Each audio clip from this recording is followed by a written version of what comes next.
Hola, ¿qué tal? Buenas noches. Bienvenidos a mi curso de desarrollo de competencias jurídicas y en la sesión de hoy, que vamos a dejar grabada, vamos a revisar del área de investigación, consultoría y fe pública el trámite y gestión de propuestas de soluciones no jurisdiccionales. Bien, como siempre persigo dos objetivos, uno que es el del docente y otro que es el del alumno. Como objetivo docente, pues hoy quiero platicarles un poquito sobre las bases de comprensión del derecho civil. De eso se va a tratar la sesión de hoy y un poquito de la teoría teoría de la ley desde la perspectiva del Código Civil Federal. Recuerden que el examen Ceneval está basado en legislación federal y incluso la legislación civil tendríamos que tomar como legislación común al Código Civil Federal. Y para ustedes iría el análisis de las instancias y autoridades competentes para realizar las gestiones y trámites no jurisdiccionales que son requeridos y el análisis de elementos esenciales que deben contener distintos escritos para la gestión jurídica, que son las competencias que se les preguntan en el examen Ceneval. Bien, vámonos. ¿Dónde ubicamos al derecho civil? Pues bueno, tomando, como siempre lo hago, esta conceptualización de la división del derecho que nos propone Eduardo García Maínez, tenemos al derecho público, al derecho social y al derecho privado. Acuérdense que esta relación es en virtud de cómo se disciplinan las conductas cuando tengo en el público gobernante gobernado y en el privado entre gobernantes. Una definición de derecho civil: conjunto de normas que regulan las situaciones jurídicas y relaciones comunes del ser humano en relación con su personalidad, patrimonio, familia y sucesión hereditaria. Todo lo que les voy a platicar está basado en un librito de el maestro Vaqueiro Rojas, Derecho Civil, Introducción, Personas y Familias, de Editorial Oxford.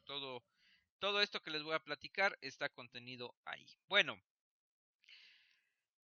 el derecho también lo podemos ver desde su perspectiva y ámbito de aplicación como derecho nacional o derecho internacional. En cuestión de derecho nacional, en relación al derecho civil, tenemos que ubicar que tenemos un Código Civil Federal y códigos civiles de las entidades federativas. Ojo, porque el Código Civil en cada entidad federativa tiene una aplicación restringida. Habrá que recordar que los artículos 121 y 124 de la Constitución Política de los Estados Unidos Mexicanos establecen estas situaciones, o sea que la ley civil se va a ventilar por conducto del... Y así pues, el 121 nos indica que en cada estado de la federación se debe dar fe y crédito a los actos públicos, registros y procedimientos judiciales de todos los otros. Esto es importante. También en lo que hace al 124, que bueno, va a complementar precisamente estas ideas, en el sentido de que las facultades que no están expresamente concedidas por la Constitución a los funcionarios federales se entienden reservados a los estados. Pues bien, como nosotros, bueno, yo les quiero compartir entonces la idea sobre, o las ideas o las bases sobre el Código Civil Federal. Esta es aplicación en toda la República en asuntos del orden federal. Por ejemplo, puede ser en juicios mercantiles, por ejemplo, puede ser en juicio agrario, que son dos materias en donde requerimos la supletoriedad de la Ley Civil Federal. ¿Cómo se estructura nuestro Código Civil Federal? Pues bueno, tenemos las disposiciones preliminares, que en estas es lo que teóricamente se le conoce como, valga la expresión, teoría de la ley. Tenemos un primer libro que habla sobre las personas, un segundo de los bienes, un tercer libro sobre las sucesiones y un cuarto libro de las obligaciones. Bien, la teoría de la ley. Esto es bien importante porque en todos nuestros códigos civiles y en este que estamos atacando, la teoría de la ley sirve básicamente para cuatro cosas. Uno, determinar el ámbito de vigencia de una ley, reglamentar los conflictos por la aplicación de la ley, dar las disposiciones en cuanto a las lagunas de la ley y el principio del interés público, que vamos a ir analizando en lo siguiente. Entonces, de acuerdo al ámbito de vigencia de la ley, tenemos la vigencia espacial y la vigencia personal. En cuanto a la vigencia espacial, los artículos 1, 12, 13, 14 y 15 del Código Civil Federal nos establecen básicamente que esta ley se aplica en los asuntos de orden federal. En relación a la vigencia personal, el artículo 2 establece que el Código Civil Federal se aplica a los nacionales, a los extranjeros, a los mayores y menores de edad, a los domiciliados y a los transeúntes en la República Mexicana. El ámbito de vigencia de la ley también implica su vigencia temporal. En este respecto, los artículos 3, 4, 5, 9, 10 del Código Civil Federal nos dan las pautas en cuanto al inicio sincrónico o sucesivo. Sincrónico, cuando la ley establece un momento determinado para que entre en vigor cualquier disposición. El sucesivo, que es el por default, cuando no hay disposición expresa, pues bueno, se entiende que son 3 días. También la terminación de la ley en cuanto a su vigencia temporal, acá se nos da las las definiciones de derogar y abrogar. Abrogar es que quito toda la ley, derogar es que quito solo una parte. También hay una terminación expresa, el mismo texto de la ley nos dice cuándo terminará. Y tácita, cuando hay una ley incompatible o va en contra de lo que se le dice en el espíritu de la ley, pues bueno, se entenderá que la anterior, porque no es compatible con las disposiciones que se están asentando, pues bueno, dejará de tener vigor. Ojo, la vigencia temporal no reconoce el desuso, la ley no tiene desusos. Nunca podríamos alegar costumbre o práctica en contraria respecto de la ley. Bien, ahora, en relación a la reglamentación de conflictos, tendríamos 3: la aplicación de leyes en el espacio, la aplicación de leyes en el tiempo y el estado civil y la capacidad de las personas.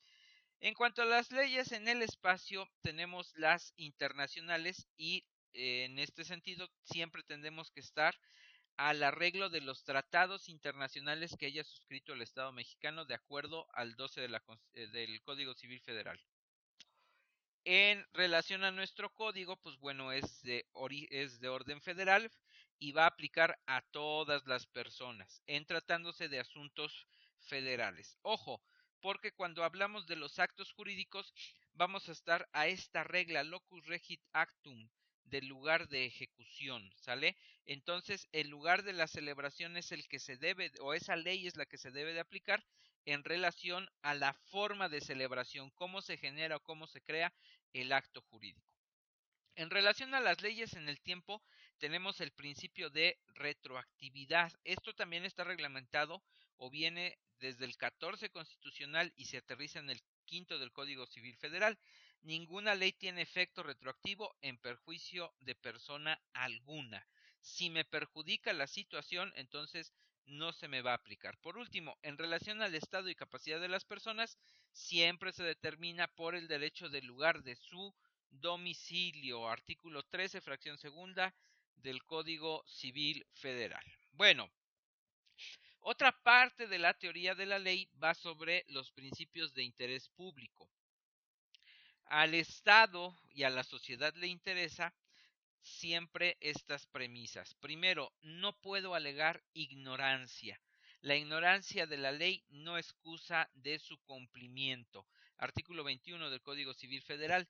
Hay atenuantes y hay facilidades, porque puede ser que por el notorio atraso intelectual de una persona, porque no vive o está muy lejos una vía de comunicación o incluso su miserable situación económica, puede atenuarse esta ignorancia, pero no lo exime del cumplimiento. Ojo, también hay facilidades porque se puede exentar de sanciones o se puede permitir un plazo para cumplir con una serie de obligaciones. Ahora, el otro interés o los otros principios de interés público es que los particulares no pueden alterar o modificar la ley.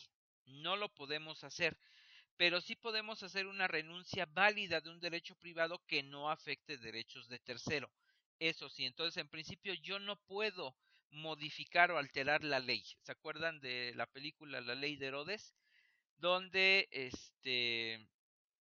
pues bueno, Juan Vargas empieza a hacer modificaciones incluso a la Constitución. En este sentido, debe de pasarse por un proceso legislativo, porque Juan Vargas era presidente municipal, pero bueno, no tenía ni las atribuciones y no estaba cumpliendo con los requisitos que exige la ley para su modificación. Los particulares tampoco podríamos hacer esto, que de repente, pues nosotros mismos modificamos esta partecita para que tenga estos efectos. No se puede, ¿sale? Insisto en la idea de que sí se puede renunciar a derechos privados. O sea, y esto lo podríamos ver en las leyes. Esta ley es de orden público. Entonces, bueno, el orden público, por supuesto que va sobre del interés particular. Bien, en un último apartado de la teoría de la ley, pues tendríamos las lagunas de la ley. Ojo, la laguna de la ley es cuando no tengo una disposición expresa. Esto en principio de acuerdo al artículo 18 del Código Civil Federal, los jueces no se pueden excusar de resolver las controversias porque hay obscuridad, hay silencio o hay ausencia de normas específicas al caso que deben resolver. De aquí que tendríamos que ir a la figura de la suplencia. ¿Cómo se suple esta obscuridad, el silencio o la ausencia? En materia civil, pues bueno, tendríamos que ir primero a la letra de la ley, a su interpretación jurídica y por último a los principios generales del derecho. Artículo 19 del Código Civil Federal, que se ve replicado por ahí en el 14, también con algunas connotaciones en el 16 constitucional. También existe la interpretación en equidad. El juez puede utilizar la interpretación en equidad a favor de quien trata de evitarse un perjuicio y contra de quien pretende un lucro. Este es el artículo 20 del Código Civil Federal. Bien, pues así de manera sucinta, también dentro del derecho civil tendríamos que platicar sobre esta división de personas. Yo creo que esta ya la conocemos, que es básicamente este es el primer libro del Código Civil. Aquí tendríamos a las personas físicas y a las personas morales. ¿Qué estudiamos en las personas físicas? Pues bueno, el registro civil, sus relaciones familiares, a los ausentes e ignorados y la formación del patrimonio de familia. En relación a las personas morales, su reconocimiento y creación y aparte sus modificaciones y la extinción de estas personas. ¿Qué más estudiamos en el derecho civil? Los bienes, cómo se clasifican los bienes, la posesión y la propiedad, el usufructo, uso y habitación, las servidumbres y la prescripción. En el libro de las sucesiones se habla sobre la sucesión por testamento, cómo son las formas de los testamentos, la sucesión legítima y por último disposiciones comunes a estos. Las obligaciones, sus fuentes, cuáles son las modalidades, la transmisión de las obligaciones, sus efectos, la extinción, la inexistencia y nulidad, y aquí en las obligaciones en el Código Civil Federal nos vamos a encontrar todo un apartado de contratos. Aquí tendríamos que ir desglosando muchos contratos. Bien, ¿cómo trabajo en el curso? Pues bueno, esta es la exposición teórica. Después hacemos la exposición de un caso práctico y del caso práctico lo que hago es que hacemos la resolución. ¿Cómo formulamos el caso y la resolución? Pues bueno, a través de preguntas. Las preguntas van en el formato Ceneval, por ejemplo. Aquí yo podría plantearles de todo esto las siguientes preguntas. Ustedes las contestan y bueno, vamos a jugar a eso. Yo las formulo, ustedes la contestan y ya después checan con mi retroalimentación. Vamos a jugar con 3 preguntas. Señale la finalidad de las disposiciones preliminares del Código Civil Federal. Yo te propongo 3 opciones. Una, determinar el inicio de vigencia de la norma aplicable, regir las demás disposiciones legales expresa o supletoriamente e informar, en la última informar sobre el contenido de la norma. Tú deberás escoger A, B o C. Estoy más que seguro que ahora ya escogiste una de esas 3. Yo te comento que la finalidad de las disposiciones preliminares del Código Civil Federal y de cualquier otro código civil de nuestro sistema jurídico es la de regir las demás disposiciones legales expresa o supletoriamente. Trata lo relativo a los ámbitos de vigencia de las leyes, personal, espacial, temporal, así como la regulación de los conflictos que se susciten respecto de estos ámbitos. Bien, vamos a jugar con otra. Aquí tienes la pregunta. Ámbito que constituye el grupo de personas al que se dirige algún ordenamiento. La primera opción es el ámbito personal, la segunda opción es el ámbito espacial y la tercera es el ámbito temporal. Ahora que ya escogiste una, te platico que el ámbito personal lo constituye el grupo de personas al que se dirige algún ordenamiento, ya que no todos los mandatos legales están encaminados a regir la conducta de todas las personas, pues habrá disposiciones solo para extranjeros, para nacionales, para los niños, para los que ejercen una profesión, lo que significa que es la cualidad de las personas lo que decide cuál es la ley aplicable. En los artículos 12 y 15 del Código Civil Federal se expresan que esa legislación se aplicará a cualquier persona nacional o extranjera y que esté en la República Mexicana tratándose de materia federal. Bien, te propongo una última pregunta. Si un ciudadano argentino, aquí está, ahí está, si un ciudadano argentino tiene su domicilio en nuestro país y contrae matrimonio en el Distrito Federal, ¿cuál de las siguientes leyes regirá su estado civil? La primera opción es el Código Civil del Distrito Federal, la segunda opción son las leyes argentinas y la tercera opción es el Código Civil Federal. Si un ciudadano argentino tiene su domicilio en nuestro país y contrae matrimonio en el Distrito Federal, ¿cuál de las siguientes leyes regirá su estado civil? Bien, ahora que escogiste una, te comento que el criterio que determina el ámbito personal de aplicación de la ley es el de su ubicación. Esto es, en tanto las personas se encuentren en el territorio del Distrito Federal, aceptando explícitamente que la capacidad y el estado civil de los mexicanos sea el que establece la ley del lugar donde fijen su domicilio. Y en cuanto a los extranjeros, en tanto tengan su domicilio en nuestro país, se regirán por lo que señalen las leyes mexicanas a su estado civil y a su capacidad. De esto podemos desprender que la legislación que regirá su estado civil es el del Código Civil del Distrito Federal. Bien,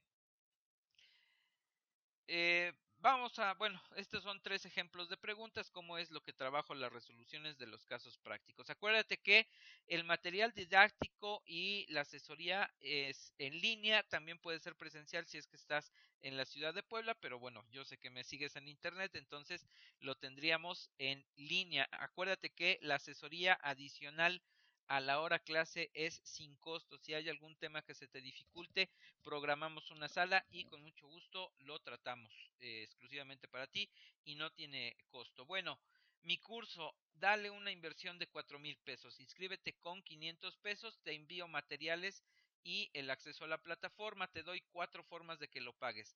Si lo haces en una sola exhibición, solo te cobro 3,600 pesos. Pagas 500 pesos a tu inscripción y 3,100 hasta la quinta sesión. Si lo haces en dos pagos, te descuento 5%, tendríamos 3,800. Me pagas 1,900 al inscribir y 1,900 en la décima sesión. 4 pagos de 1,000 pesos. Vamos a diferirlos así: 500 cuando te inscribes, 500 en la tercera sesión, 1,000 pesos en la sexta sesión, 1,000 pesos en la décima sesión y 1,000 pesos en la treceava sesión. Por clase, cada clase 285,75, me reportas que ya hiciste tu pago y lo puedes hacer en estos bancos. Mándame, bueno, mi contacto, por si estás interesado, yo sé que estás interesado, contáctame en mi correo electrónico, también sígueme por Facebook y me puedes enviar un mensajito de WhatsApp 22 23 25 9978. Con mucho gusto estoy atento a tu mensaje y envío los datos que sean necesarios. Pues bueno, te agradezco mucho que me hayas seguido en esta breve charla, tanto de presentación del curso como pues la información que te estoy proponiendo aquí. Acuérdate que las aplicaciones para el Ceneval son 11 de marzo y 18 de marzo. Nos queda poquito tiempo, pero en 14 sesiones podemos preparar tu evaluación. Recuerda, yo tengo el mejor curso para acreditar tu